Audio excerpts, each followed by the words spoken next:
do you know what the problem with video games is? There's too damn many of them. One look at the front page of Steam or the less relevant gaming storefront of your choice will present you with more gaming material than a regular human being could consume in an entire year. And I know what you're thinking, that doesn't sound like such a bad thing, but consider that for every game you see on the top sellers front page, there are hundreds more that you might never even know existed. And that's something that's particularly relevant this month because, and I don't know about you, but I've been left feeling a little bit cold by the biggest, highest profile indie games of the last 30 days. Vampire Crawlers was pretty good, but if you ask me, it doesn't really hold a candle to the elegance of the original game. Replaced is one of the most gorgeous titles I've ever played, but it otherwise plays things a little bit too safe for my liking. And Mouse PI for Hire, well, it's a bit shit. Now, don't get me wrong, I had a lot of fun with 2 of those games, but I had a lot more with some other titles that came out recently that you probably haven't played. And that's because chances are, you've not even heard of them. That's why every single month I take it upon myself to trawl the deeps of the gaming back catalogue to find the best, most interesting, and in some cases weirdest games of the past 30 days that you should have played, but that you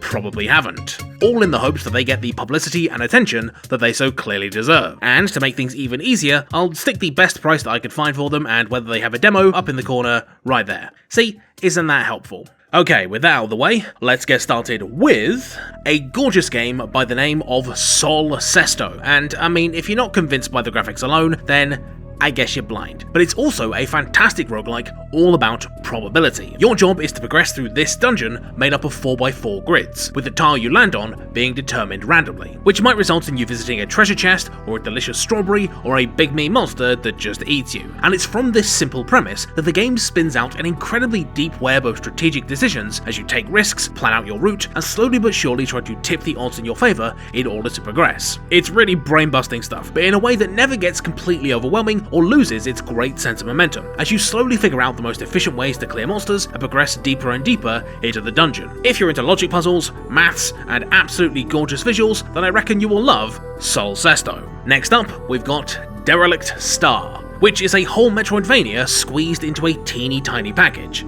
and a damn good one at that. The game is all about mastering the very precise and deceptively deep movement controls of your little Amogus spaceman's jetpack, with progress being gated not by keys or items, but what movement techniques you uncover, like for example using this slime on the wall like it's an elevator. Derelict Star is full of incredibly clever twists and iterations on its central formula, as well as on the Metroidvania in general, with the final challenge at the end of each platforming gauntlet being to grab a power cell and then complete the section of the map you've just done backwards as you navigate back to your ship to install it. Derelict Star is just the right level of tricky, and it really rewards backtracking and figuring out how the map fits together in a bunch of cool ways. It's the most interesting Metroidvania I've played in ages, and it's dead cheap. Pick it up. After that, we have Flock Around, a game that, to put it in context for people who spend all their life indoors, is like Pokemon Snap, but everything's a flying type. It's a birdwatching game. The whole deal is that you're let loose around this cute little lake to go and find birds and take pictures of them in exchange for cash. And if you take enough good ones, you'll unlock a new area with a bunch of new birds in it, and you can go and take pictures of them as well. Now, Flock Around could have been a very lazy and very shallow game, but an absurd amount of effort has gone into making every single bird unique, with distinct calls that you can use to locate them, cute little animations like them sitting on your head, and bespoke behaviours you need to remember in order to get the best shots. And it all comes together into an experience that's in equal parts relaxing and a great thing to do while you're hanging out with your friends. Every single time I've played Flock Around, I've intended to do it for 20 minutes and then ended up losing an hour to it. It's that good. I finally understand what old people see in this hobby. Buy it. Okay, so I'm probably not the only person who thought that walking semi-narrative games as a genre don't have much in the way of innovation, but I've never been so happy to be totally wrong, because Tides of Tomorrow represents exactly that. The core gimmick is that you follow someone else's playthrough, and that means that as you progress through the story, you aren't just making your own choices, you're cleaning up the mess left by the guy ahead of you, and your actions will have knock-on consequences for the guy behind you. Upset some raiders? Well, now their base is on high alert. Win a cool race? Now your successor is going to have an easy time charming their way into this arena. And all this serves to add some great texture and stakes to what's already a really cool world with a gorgeous sense of aesthetic. Just one that I refuse to call plastic punk because I've got some self-respect. The game's great though, please pick it up. And finally, we have Titanium Court, a game that frustratingly, deliberately defies easy explanation, and is one of the most unique games that I've played in forever.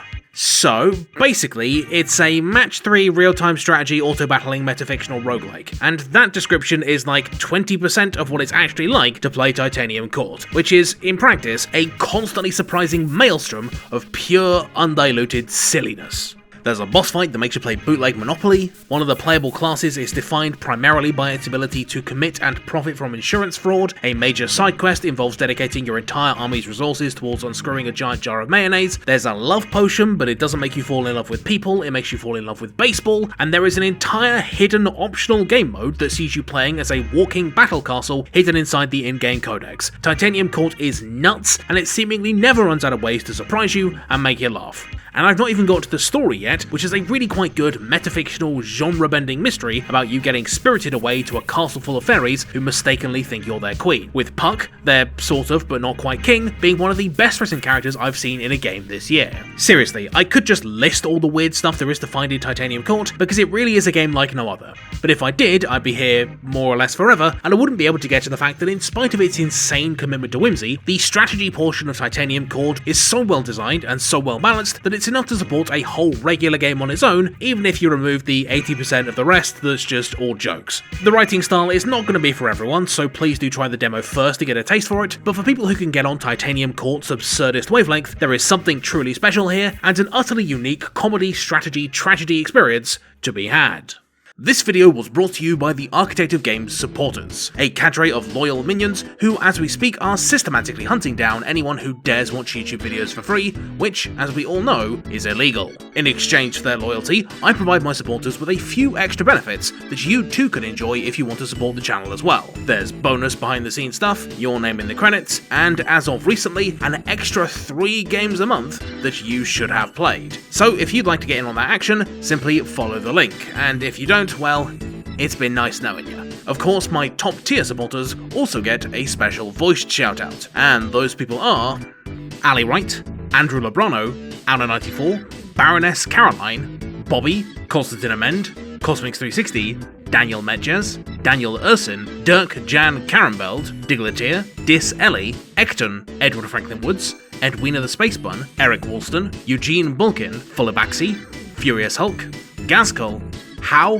Hecate Noah, I Support Trans Rights, I'm So Glad You Weren't Eaten, Jacob Didon Riddle, Jinkaloid, Kevin Help Us, Conolov, Kangi, Leap Year Every Day, Luke Kokoran, Mace Window 54, Mark Vallant, Mika Oi, Michael C, Mike Oxlong, Nate Graff, Oliver Marhofer, Patrick Romberg, Peter Tomasic, Reddedex, Regal Regex, Sandemus Vestibule Consortium, Seslux, Silver Folfy, Tyler Duncan, Timoteus Beksek, Whimsical Wisp, Zach Brandmeier, and Chow. Alright, that's me.